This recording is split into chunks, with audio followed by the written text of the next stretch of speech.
Welcome to the lecture series in food biotechnology. In this series, we are going to see how the application of fermentation can be used for the development of the products. In the last lecture, I talked about how the microbial metabolism can be converted to give a desired end product. For example, instead of the actual fermentation product alcohol, it can be converted to produce glycerol or some other product, and we also saw that the microbes are capable of having different fermentative pathways, and they can utilize a variety of substrates for the and use them for conversion. It is this property which is going to be exploited by the industry for the production of both primary metabolites as well as the secondary metabolites. Now, we saw that we can change the carbon content, the mineral content, optimize the pH, temperature, and provide an environment where the microbe can convert a particular substrate into the product which you want. So, once these conditions have been optimized, and suppose in many cases you have the feedback regulation that when the product reaches a threshold level, the degradative pathway gets switched on, the degradative enzymes will come and will degrade the product so that it will fall back. From the industry's point of view, that is not good because it wants to harvest these byproducts. So, you do not want the degradative enzymes to keep on degrading the product concerned. So, once a medium has been developed, taking into consideration the optimum requirements which that particular microbe needs for the production of a particular product, then you need to finalize the physical environment for the optimum microbial growth in mass culture system. We are talking about an industry. We are no longer talking about a lab scale. We are going to talk about grams and milligram level of production of a particular product which is required for commercial exploitation. So, this actually requires or involves precise control of the agitation, temperature, pH and oxygenation. Phosphate buffers can be used to control the pH. These also provide a source of phosphorus to the growth organism. Oxygen limitations can be critical in aerobic growth processes. The oxygen concentration and the flux rate must be sufficiently high to have oxygen in excess within the cells. So, the concentration of oxygen is very crucial, and normally the organism will require excess oxygen. So, so that it can grow normally, and so that is why you have an agitator inside the fermenter or inside the stir tank fermenters which was developed earlier. You have an agitator inside which keeps on agitating the medium so that aeration will happen. When you grow filamentous fungi and actinomyces, its aeration can be even further limited by filamentous growth. See, as the filamentous fungi grow and grow and grow, the movement of the stirrer would be affected, which in turn would consequently reduce the stirring, and aeration would consequently be reduced.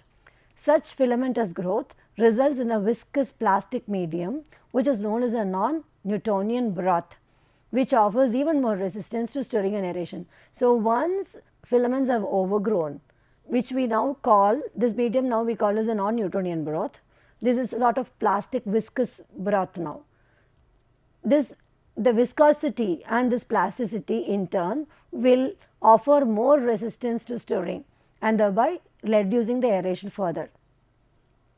So, when you are talking about an industry scale development, you have to assure that these physical factors are not going to be limiting the microbial growth. This is most critical during a scale up, where a successful procedure developed in a small shake flask is modified for use in a large fermenter. The stirred fermenters can range in size from 3 or 4 liters to 100,000 liters or even larger, depending upon the production requirement. So, starting from a small shake flask in the lab, this can be scaled up to an industrial process starting from 1 liter, 2 liters to 100,000 liters, depending upon what is your product to And second point, what is the requirement of that particular product. This is the picture of a industrial scale bioreactor. Now, if you see this picture, how to design a fermenter, that is what we are going to see here now. So, as I said, you require a tank like structure. This tank like structure will first require an acidic or base, something we talked about phosphate buffers, which could adjust the pH of the medium as the organisms are growing. You have the stirrer, which agitates the medium and provides aeration. Then inside you have added the culture medium, and you have a probe inside which will keep on analyzing the pH of the medium when the organisms are growing. Then you have another probe which analyzes the temperature of the medium also. Then you have an impeller here. You have a compressed air inlet, you have a sampling point here, you have an oxygen sensor, you have a baffle, an inoculation pipe and an anti-foaming agent, because when stirring happens continuously, sometimes foam will be produced. You do not want foaming in the medium. So, anti-foaming agents are used. So, this is the basic design of a reactor or a fermenter. Now, in an industry scale, computers are used to monitor the outputs from the probes that determine the microbial biomass, the levels of critical metabolic product, the pH, input and exhaust gas composition and other parameters. Environmental conditions can be changed or held constant over a time depending upon the goals for the particular process. So, in a small to 1 liter or 2 liter reactor you can maintain. You would know that I require this fermentation has to happen for maybe 24 hours or 48 hours. At the end of it I will get the product. That is one level.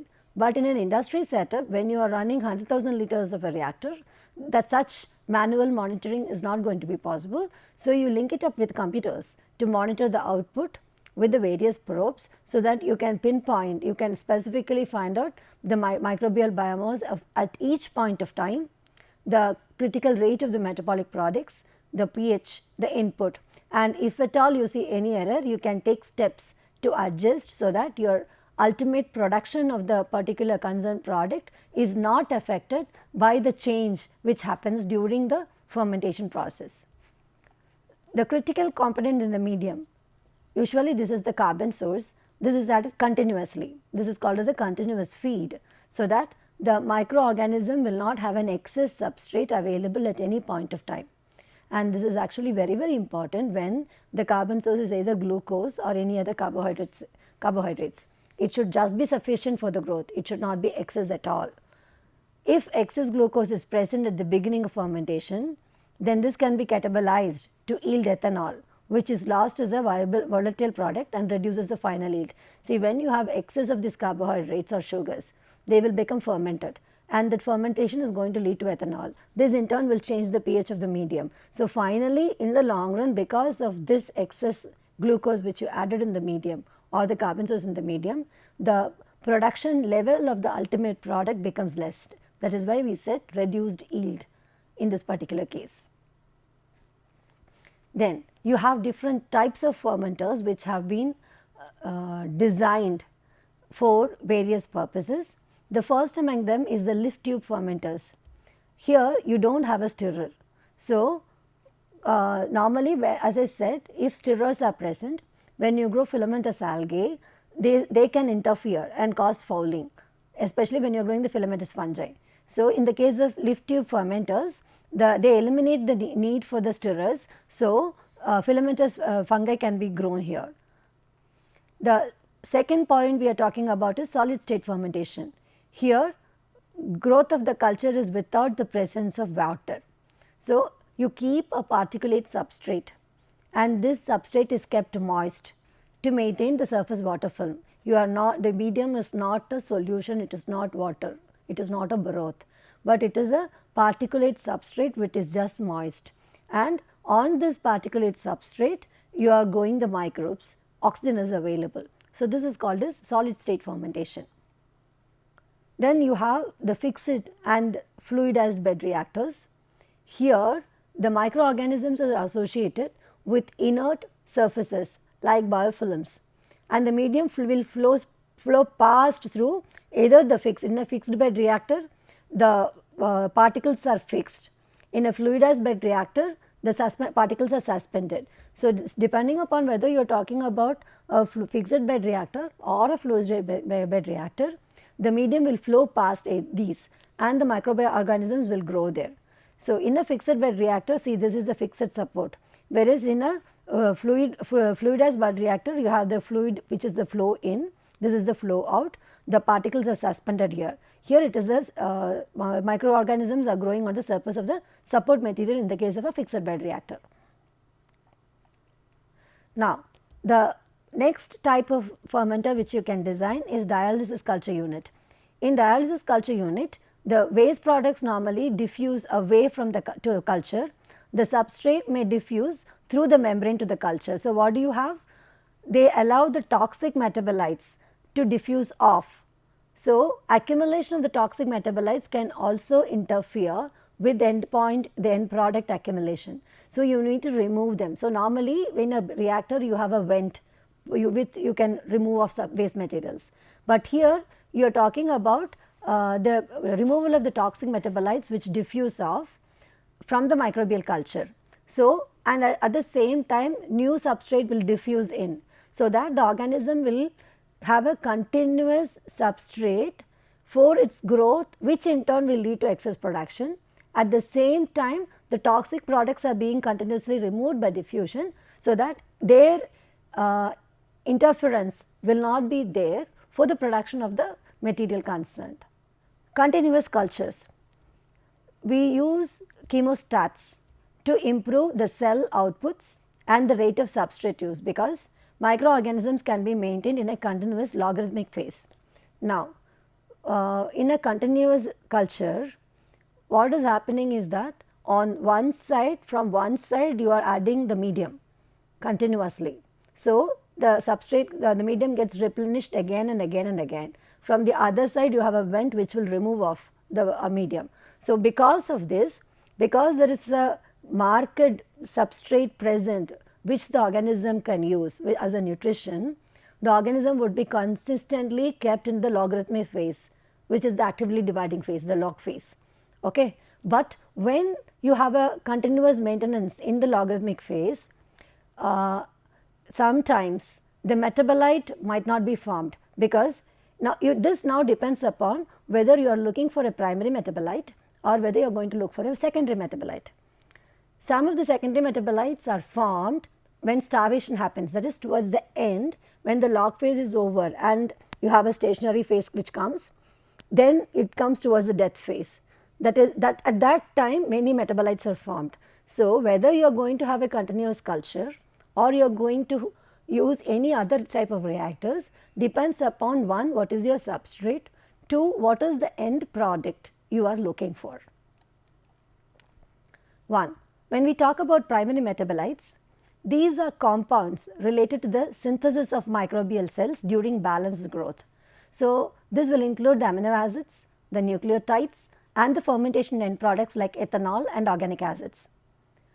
We have the industrially used enzymes either associated with the microbial cells or the exoenzymes which are often synthesized by the microorganisms during growth. So, this would be the primary metabolites, and these are formed during the balanced growth of the cell concerned. Secondary metabolites usually accumulate during the period of nutrient limitation, what I said is starvation, or waste product accumulation that follows the active growth phase. So, at a particular stationary phase or after that, you will have equal amount of waste products getting deposited in the medium along with the organisms growing up. So, at that time then the nutrition also becomes limited. It is at this particular juncture that you have the secondary metabolites getting formed. These compounds have only a limited relationship to the synthesis of the cell materials and normal growth. So, these are not concerned with the normal synthesis or metabolism of the cell. They occur or they are formed for some other purpose, not with the basic cellular metabolism. And many antibiotics and the mycotoxins fall under this category of secondary metabolites. For example, if we talk about food additives with related to the food industry, the amino acids like glycine are produced from Corynebacterium glutamicum. You have the organic acids like the citric acid, which is produced using Aspergillus niger. You have the nucleotides again using Corynebacterium glutamicum. Vitamins, we use Escherichia, Erinobacterium, Black's Lee, etc. Polysaccharides can be produced by Xanthomonas. Now, if we are going to target as biofuels, hydrogen using photosynthetic microorganisms, methane using methanobacterium, ethanol using zymomonas, etc. Now, let us talk about with an example the industrial production of lysine. Okay. When we talk about world food consumption, our major carbohydrate source are cereals, and most of these cereals do not have, or they are deficient in the amino acid L-lysine which we require. This L-lysine is an essential ingredient for the growth of animals. So, when you are growing, you have a dairy farm or a poultry farm, or you breed animals for something, then in their feed addition of this L-lysine becomes extremely important.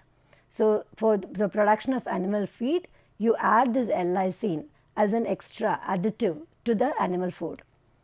Lysine supplementation converts cereals into balanced food or feed for the animals, including poultry, swine and other livestock.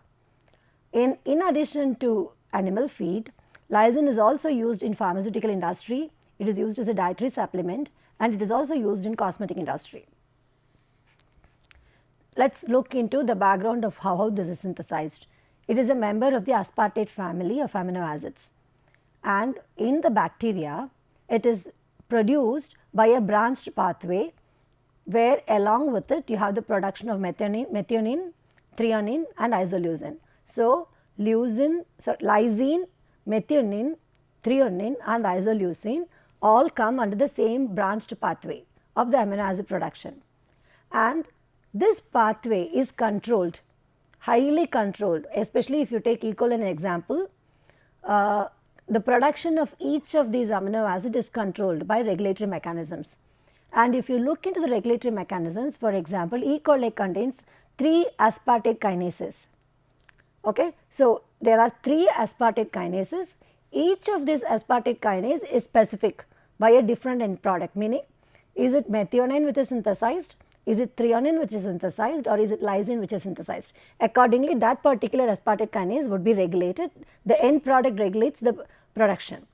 And in addition, at the each branch point, the initial enzymes are inhibited by their respective end products and overproduction usually occurs. So, the metabolic pathway is tightly controlled by the activity of the enzymes.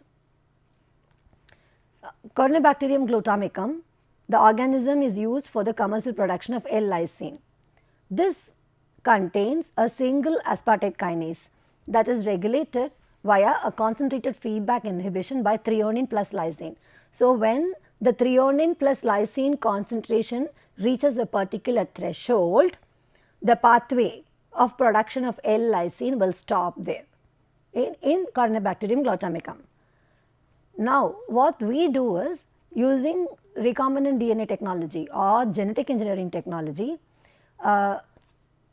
we have created conditions where the overproduction of lysine can be prevented.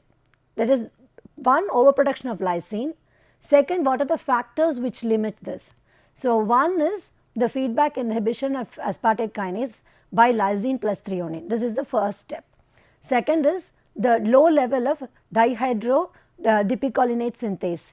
This is another enzyme. The third is the low level of PEP carboxylase. Fourth point is the low level of aspartase. So, these are the factors which will limit the overproduction of lysine. So, now scientists are working on the auxotrophic and the regulatory mutants. So, you have the Corynebacterium glutamicum, you take the strain, you create mutants, and both the auxotrophic mutants and the regulatory mutants of the glutamate overproducing strains, and then sit and analyze each mutant on its aspartate kinase activity, the limiting factors, and how the end product production of L-lysine gets influenced by these resisting factors. Excretion of lysine by Corynebacterium glutamicum is by active transport, reaching a concentration of several hundred millimolar in the external medium. So, active transport, which means the cell has to spend energy to chuck this lysine out of the bacterium. Lysine is a cation, so it must be excreted against the membrane potential, and this is excretion is carrier meat. You require a carrier, a transmembrane protein which is going to act as a carrier, and this is in turn is dependent on the electron motive force, and this is not ATTB dependent, it is electron motive force dependent, the proton gradient. When we look into this production with lysis as an example, as we saw in the earlier slide, the 4 limiting points, the factors like the feedback inhibition of aspartate kinase, the DHAP enzymes feedback, the low level of PEP carboxylase, the low level of aspartase. And by using biotechnological applications, each of these steps can be rectified so as to optimize the commercial exploitation, to use Corynebacterium glutamicum and produce L-lysine so that it can be commercially exploited and marketed, because it is an important animal feed additive. Now, like that, fermentation technology can be used for the production, for example, L-threonine again. L-threonine is again used for feeding pigs and poultry, an important amino acid. Then you have isoleucine. Remember, all of this comes in the same branch chain pathway. L-isoleucine, this is again food and the feed additive, and it is also a parenteral nutrition infusion, used in parenteral nutrition infusion. Vitamin C, this is very important in humans and animals. It is also used as a food antioxidant. Acetic acid or vinegar, as you commonly use. Erythritol, erythritol is an artificial sweetener, diabetic safe sweetener. It is non-carcinogenic, non-calorific. So, all these products, especially the food products, have been developed, have been commercialized using fermentation biotechnology and utilizing biotechnological applications, find out the limiting factors, change the metabolic flux, and optimize the growth conditions in such a way that you will get the end product at the optimum level, which can be purified and marketed.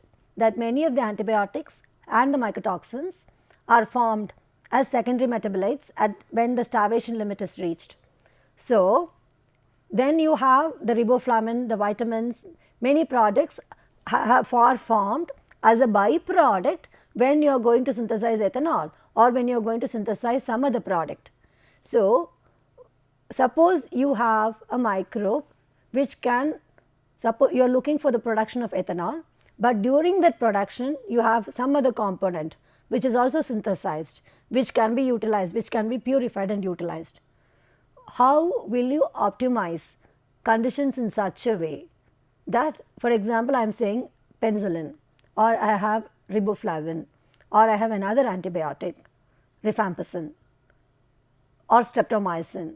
So, how will I utilize a microbe efficiently for the production of not only one primary metabolite, but also a secondary metabolite? That is question. The second is, I am looking for an end product in higher amount, but during that process I also have the production of an equally viable side product, which can also be utilized by the industry. So, which aspect would I look for? The end product which is commercialized or the byproduct which is required? It can be an antibiotic, it can be a vitamin, it can be a biofuel, or it can be for the pharma industry or the cosmetic industry, but anyway all the metabolic products are valuable. So, industry actually looks for, even though you say that you are going to look for only product A, if any other product can also be purified and commercialized during the same process, industry would like to optimize such techniques. So, the fermenters, the designs as well as their conditions are modified in such a way that you can efficiently utilize the organism for the production of a number of metabolites instead of concentrating on one metabolite. Based on this, I would like to ask two questions. One, if you are going to commercially produce citric acid by fermentation, which organism would you use, what sort of fermentation pathway, and what would be the limiting conditions? Like that, if you are going to produce erythritol as a product, again what would be the limitations, which biotechnological applications would you use, and what would be the conditions? Thank you.